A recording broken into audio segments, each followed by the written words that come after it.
before you start the sharpening process, you first want to lay down a damp cloth to put your stone on top of because that's going to help secure it and keep it from moving it around.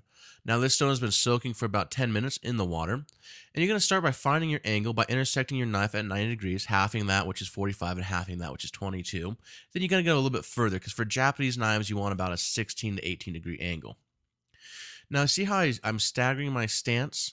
That's going to allow for a nice sort of hip rotation to keep my angle nice and even during the actual process of sharpening.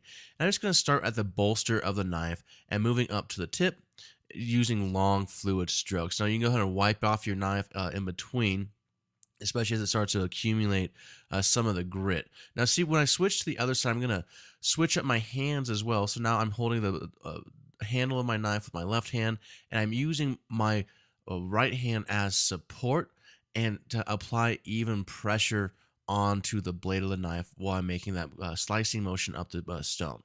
Now, during the process, your stone will get a little bit dirty, so you can just go ahead and rinse it off and add some more lubrication by dunking it back in the water.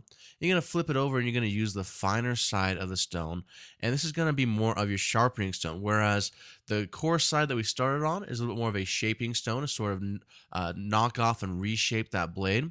And then the finer side, which is a finer gradient, is going to allow you to really hone in the edge of your knife. Now, you're going to do this on both sides about anywhere from 10 to 15 strokes.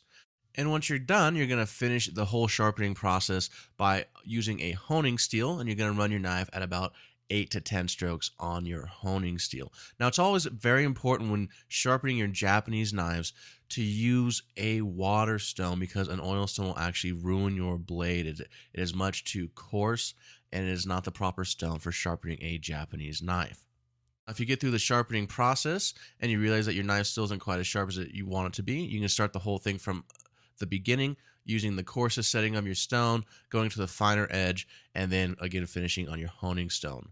Once you're done, you want to make sure you rinse off your whetstone, wrap it in a nice clean kitchen towel for storage, and store in a place where it's not going to get knocked around because these are a little bit more fragile than a tri-stone, and they can easily break if dropped or slammed.